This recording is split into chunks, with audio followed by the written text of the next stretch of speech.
Welcome back to Evan's quick picks for UFC. This week we've got UFC Fight Night, Grasso versus Araujo. Good fight card. I think it's underrated. Got a lot of fun fights, I think, on here that are sneaking under the radar. And we're going to start off with one here. Pete Rodriguez is taking on Mike Jackson in a welterweight matchup.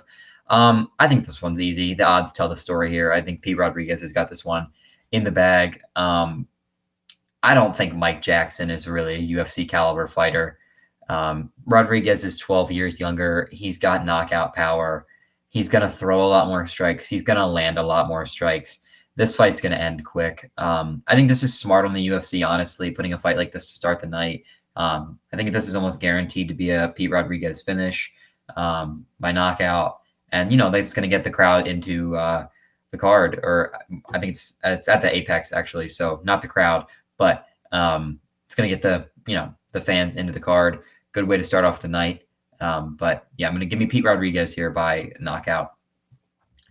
Now we've got Tatsuro Tyra versus CJ Vergara. Tatsuro Tyra is undefeated coming into this fight at 11-0. CJ Vergara is 10-3. And I'm going to go with the undefeated fighter here. I'm going to go with Tatsuro Tyra. I honestly, from what I've watched of CJ Vergara, I'm not that impressed, to be quite honest. I think Tyra, he's longer, he's lengthier than Vergara in this. He's the better grappler for sure. And I think that's how he wins this fight. I think he stays on the outside, uses his kicking game, lands some leg kicks, maybe some jabs, mix it in there. And then he'll close the distance, get the fight to the ground. And eventually I think he'll probably end up getting Vergara's back or going for an arm or something. And he's going to win this fight by submission. So 2 straight finishes to start the card before we get into Pierre Rodriguez versus Sam Hughes. This is a strawweight fight here. This is Rodriguez's UFC debut. She is also undefeated at 8-0, and I'm going to stick with her to be undefeated in this fight. Closing in at about a 2-1 favorite here. I think, Sam Hughes, she is a wrestler. Rodriguez, she's, I think, more of a wrestler at heart, but she's definitely got some solid striking game. And I think that's what wins her this fight. I think she's good enough to know that, Hughes is going to want to take this fight to the ground. That's where she's comfortable. I don't think she's going to let it happen. I think Rodriguez is going to keep this fight standing where she does have the advantage and just outpoint her for the fight. Maybe even get the fight to the ground from her own offense, and she'll win this fight by a decision. Next in the featherweight division, we've got Joanderson Brito taking on Lucas Alexander, who is making his debut. This was originally supposed to be a fight between Joanderson Brito and Melsik Bagdasaryan, but Bagdasaryan broke his hand, so he is out of this fight. So they're going to bring in Lucas Alexander on short notice. Good on Lucas Alexander for taking this fight, but I think this is going to be a pretty easy fight for Joanderson Brito. I think this is kind of perfect for him. He's 1-1 in the UFC. Won his last fight. He wins this. He's 2-1. He's got 2 straight wins. He's looked at probably better than he is. I think this is I think this fight is pretty clear to me, at least. Alexander's a striker, but he's, he doesn't have any UFC experience. It's short notice for him. Brito has knockout power. Alexander's been knocked out in the past. I think Brito takes control of this fight early, finds his opening, and lands a flurry of punches that knock Alexander down to the ground and end this fight by a TKO. Next up, in the middleweight division, we've got Nick Maximov and Jacob Malkoon. I think this is a really good bet. I am loving Nick Maximov's money line here at -140. I know he's coming off a loss, his first loss in his career. And Malkoon hasn't looked bad recently, but I just think we're underestimating Maximov coming into this fight. Maximov is clearly the better striker here, and I know both of these guys are, primary wrestlers, but that's, like I mentioned earlier with the Rodriguez fight, a lot of times you see that become a striking fight, and I think that's kind of what we're going to see here. I don't think Malkoon is that much better of a wrestler than Maximov, that he's just going to be able to get him down to the ground and dominate the fight. Maximov should know that he is the better striker and try and keep this fight standing as much as he can. you know, he, like I said, he's a better striker. He'll keep this fight standing.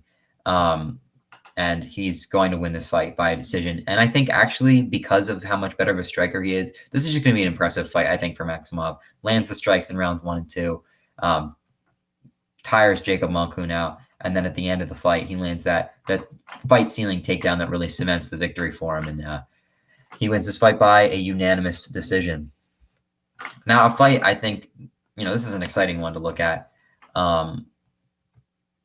Victor Henry and Rafael Assunção on the prelims. I think this is probably should be a main card fight, but Assunção, he's lost 4 straight. He is who he is. He's a UFC legend, but I think, or UFC borderline legend, but I think I don't think Henry's a good matchup for him here. I think this is going to be his 5th straight loss. I'd say at -400. I think Henry finishes this fight. I like Rafael Assunção, but I just don't think he has the skills to keep up with Henry anymore. I know Henry's older himself. I think he's 35 years old, but he's not fighting like he's 35. He's fighting like someone who's still trying to make a run, and Assunção is not. He hasn't won a fight in over 4 years. I think Henry is going to keep this on the outside, land a lot of strikes that just, dominate the fight, and then Assunção is going to have that last-ditch effort near the end of the fight come in. He's not going to have his hands up. He's going to be exposed, and that's when Henry's going to land that shot that finishes the fight and wins him by knockout in this fight. Next up on the featured prelim, we've got Mana Martinez and Brandon Davis. Another money line I really like, Mana Martinez over Brandon Davis. Brandon Davis, 14-9. He's just kind of a journeyman, really, I think. Martinez just got a win over Guido Canetti, who didn't look good at the time, but now, after winning his last fight, it's not a light win anymore. Martinez, his loss is to Ronnie Lawrence, who is good in his own right. And Davis, Davis has the reach advantage coming into this fight, but I don't think it really matters. I think Martinez is the better striker. Davis throws more.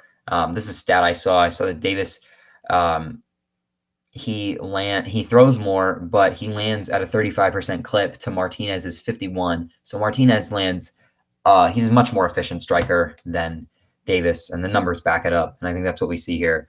I think in the second round is when Martinez finishes this fight. Just drops him with kind of a flurry, like we're going to see in the Joanderson Frito fight, and finishes this fight by TKO. And now we head into the main card. We've got Alonzo Menifield and Misha Cirkunov in the light heavyweight division.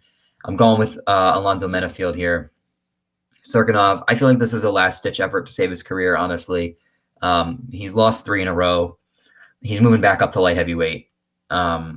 Normally, it's not a great sign when a guy loses a lot of fights in a row and then decides, I need to make a change, and he switches weight divisions and he switches up. It means he's not comfortable fighting as low as he was. He wasn't making weight. He wasn't in a good condition. That could mean, though, that he comes into this in much better shape and he's able to re-spark, but I just don't think he does. I think Menifield's just got a lot more left in his career here. What I do know is that Cirkunov does not have a good chin. It's just not there anymore. And I think in his last 5 fights, he's been knocked out clean really 2 times out of his 4 losses. And I think Menifield's going to add another one there. I think Menifield is going to catch him with some strong strike and end this fight by knockout in the second round. Another money line I really like here, Dusko Todorovic over Jordan Wright. Both of these guys not doing too hot recently, 2-3 in their last 5. But I think Dusko, his losses are to a lot better fighters than Jordan Wright's are. And Jordan Wright doesn't have a chin. It's kind of like how I mentioned with Misha Cirkunov. It's just not a good chin. And Dusko Todorovic has power. But I actually don't think that Todorovic should rely on some distance strike, which he is good at. But when you're going against someone like Jordan Wright, who has the reach advantage over you, you're going to want to close that distance. I think Todorovic has the ground advantage here. If he wants to take this fight to the ground, I say go for it. Because because you'll probably be able to dominate it there and find a TKO win there. Either way, I think Todorovic is going to find a TKO win and rebound from a loss. Now we've got Askarov versus Brandon Royval. I'm going with Askarov. He lost. He had his first loss in his last fight, and that was to Kaikara France. You know, probably right now I'd say a top 3 fighter in the division. And I think you know, Royval has just been kind of he's looked impressive, but he's also been inconsistent. You know, his record 14-6. It's good, but it's not incredible. I feel like as long as Askarov doesn't give up his back to Royval and find himself in position to get choked out, I think he will be able to win this fight just from point striking and even mixing in his own grappling, because he is a good grappler. And I think actually just a straight up wrestling match, I think this would go to Askarov. Is like I said, as long as he doesn't give his back to Royval, he's going to win this fight, and I think he wins it by a decision. For my lone upset pick on the card, Jonathan Martinez versus Cub Swanson. I really like Cub Swanson in this fight. I know Cub Swanson is an older fighter. I think he's 38 years old. Jonathan Martinez is 28 years old. But I'm just going to throw a few things out here. Jonathan Martinez, you know, he's won his last 3, so he is hot. But his last 3 fights have not been against incredible opponents. And the last time, in his last loss, he lost to Davey Grant, who is not incredible, but it was probably the best fighter he's fought, and he got knocked out clean. Cub Swanson has held his own and he's beaten Dustin Poirier, the current UFC lightweight champion, Charles Oliveira, and in his last fight, he beat Darren Elkins, who is not an easy beat. I think Cub Swanson is really underrated coming into this fight. With the knockout power he has, I mean, that's his key here. And Jonathan Martinez doesn't have a great chin. This is I think this is a prove-it fight for Jonathan Martinez. I don't think he does. He needs to prove that he can beat higher or even medium level UFC fighters. And I don't think he's really proven that. And I just think Cub Swanson is going to put him out here, and he's going to get his 29th professional win. And in the main event, we've got top 10 women's flyweights, Alexa Grasso and Vivian Araujo. I'm going to go with Alexa Grasso here to win by decision. I could see Vivian Araujo coming out winning early, you know, or not winning the fight early, but winning the early parts of the fight. She's a better grappler, and if she can get Grasso to the ground, she's going to do well there because, you know, she's a much better grappler than Grasso.